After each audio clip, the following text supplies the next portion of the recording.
我今次想講下一個叫做界外效應嘅概念，咁分開界外得益同埋界外成本啦。咁首先咩叫做界外得益？就係話有啲產品呢，除咗買嗰個得益之外呢，可能其他人都有得益嘅。舉個例子，疫苗啦，打嗰個會有得益啦，但係唔打都因為人哋打咗呢，你得到保護喎。咁變咗呢，生產者呢就攞唔到啲補償，因為佢冇買啦嘛疫苗，咁佢就唔做啦，做少咗啦。咁變咗呢，計埋呢班人呢，其實成個社會嘅得益呢係大過私人嘅得益嘅。咁個問題就係做少咗啦。可唔可以舉多個例子啊？例如一啲非法下載嘅音樂啦，生產商呢只係收到咩啊？俾錢買嗰啲人啦，但係非法下載嗰啲呢，人其實都有得益嘅喎，但係生產者冇補償啦嘛。咁搞下搞下，咁咪唔做咯。點樣表達界外得益呢？其實考試就唔使畫圖嘅，不過用圖就容易明白啲咯。原來我哋以前所講嘅得益呢，只不過係一個私人嘅得益，或者參與生產呢件物品個私人嗰個成本。咁私人英文叫 private 咯，所以呢就叫私人嘅邊際成本咯，或者私人嘅邊際得益咯。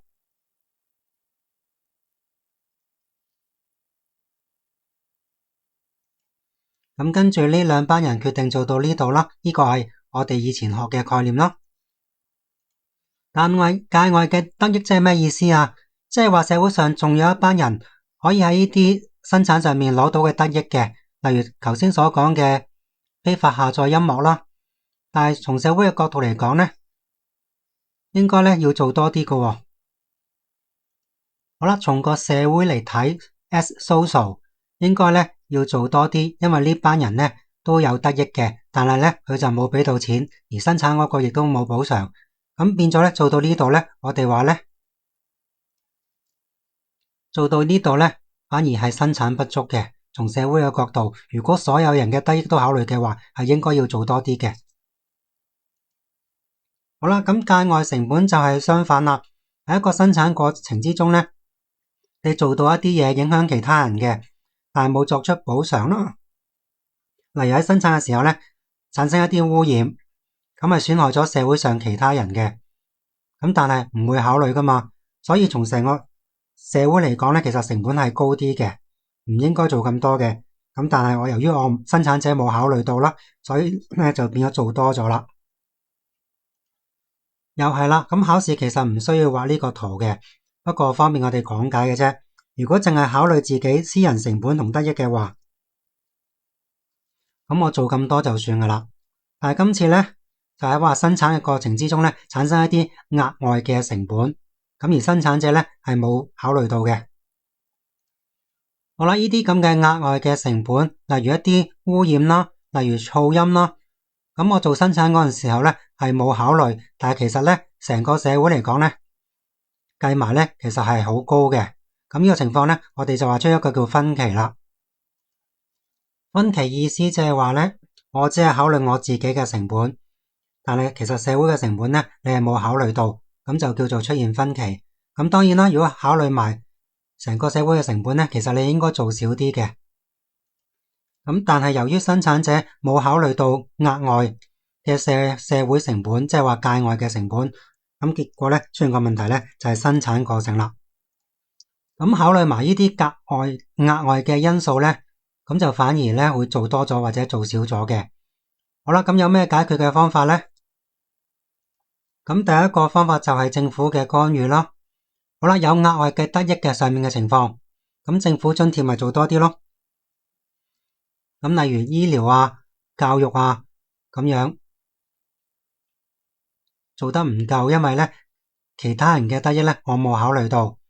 好啦，第二個方法就係話一啲做得太多嘅嘢，例如污染啊，因為我冇考慮界外或者額外嘅成本，咁我哋就加個稅啦，令到佢做少翻。咁第一種就係叫做政府嘅干預咯。咁另外高斯係一個經濟學家，佢就認為呢唔需要政府嘅干預嘅。咁不過呢個比較少考啲咯，就係話呢點解出現界外嘅得益呢？就因為產權界定唔清楚。舉個例子，喺頭先翻版嘅例子，係因為一啲知識產權執行得唔夠清楚，導致有人用翻版。所以如果界定產權嘅法例執行得清楚嘅話呢，咁其實呢，呢班人呢都應該會俾翻啲錢嘅。咁生產者收到補償呢，就自動會做多咗噶啦。咁高斯呢位經濟學家呢，其實認為係產權嘅問題嘅啫。咁同樣道理啦。喺呢個界外成本嘅情況，點解會有污染啊？就係高斯認為咧，空氣嘅產權冇界定清楚。如果空氣嘅產權係講明係邊個嘅，你使用嘅時候咧，一定要買多樣原料啦，叫做空氣啦。咁生產者嘅成本就自然會增加噶啦，佢自然會做少咗噶啦，就唔需要政府嘅干預嘅。咁不過呢個就高斯嗰個講法就比較少考啲咯，喺我哋嘅文憑試。跟住下一個環節叫收入分配平唔平均，咁同效率有咩關係啊？所謂嘅效率即係話成個社會賺到最多，但係你發覺咧，成個社會賺得多咧，唔代表你分到㗎，因為涉及一個收入分配嘅問題。咁表達一個地方收入有冇貧富懸殊咧？咁我哋會用一個叫做洛倫茨曲線啦。咁如果真係社會分到好平均嘅話咧，會係一條45嘅線，即係話10% 嘅人攞10% 嘅收入，50% 嘅人攞50% 嘅收入，咁即係話咧，每個人嘅收入係完全一樣嘅，所以先會出現45度，咁就叫做收入完全平等啦。咁當然啦，呢個係冇可能嘅情況嘅，現實生活會係點啊？會有啲人特別富裕啦，咁就點樣記呢樣嘢咧？大家可以幻想下呢個係一個肚腩啦，個肚腩突咗出嚟，即係話社會上咧有啲人特別肥嘅，咁個肚腩越突啦，越向呢邊咧，表示有啲人咧特別肚滿腸肥，即係話收入咧更加唔平均啦。咁希望用一個肚腩嘅方法，方便大家會記到咯。咁由於呢個洛倫茨曲線比較深啊，太過複雜啦。咁我哋後嚟會用咗堅尼係數嘅，堅尼係數得兩個極端值，一係0，一係1。咁呢個又點樣記呢？我哋記1啦，一即係話呢點記啊？一個人攞晒所有嘅嘢，有冇例子啊？可能就係北韓啦，一個金正恩啦，攞晒全國啲嘢啦。咁北韓嘅堅尼係數可能就係1啦。咁1就係最極端，一個人攞晒。咁調翻轉0，咁大家估到啦，0即係完全平等嘅。咁就係話呢個數字越高啦，咁就收入就越唔平等啦，可能好嚴重嘅貧富懸殊啦。咁習慣上高過0.4咧，我哋話咧都有少少警號噶啦，即係越高就越貧富懸殊嘅堅尼係數。好啦，咁一個社會點解會有收入不平均啊？咁呢啲都係書嘅例子啦，我唔多講啦。有一啲先天嘅因素，有啲人特別叻啲嘅，例如阿 Sir 踢波，人哋踢波，人哋叫美斯，咁咪收入當然好大嘅分別啦。咁有啲係例如你係李嘉誠啦，你個老豆叫，但係我個老豆唔係啦，啲遺產啦，OK。咁一啲先天後天嘅因素都會出現導致咧收入分配咧唔平均係好正常嘅。好啦，貧富懸殊、收入不均可能會帶起好多嘅社會問題啦。咁可以點樣做啊？咁可能需要靠一個政府啦，幫下手啦。好啦，政府嘅角色啦，就係話令到收入分配平均啲。咁個方法都係好簡單啫，有錢人抽稅啦，徵稅啦，跟住攞完啲錢咧，好啦，分翻俾窮人啦，令到貧富嘅差距會收窄啦。咁但係一講要徵稅咧，其實有啲反效果嘅，就係工作意欲會下降啦。尤其是如果啲稅率係累進嘅，越高賺得收入越高，個稅率越高嘅話咧，咁我做下就唔做噶啦，會減低工作意欲嘅。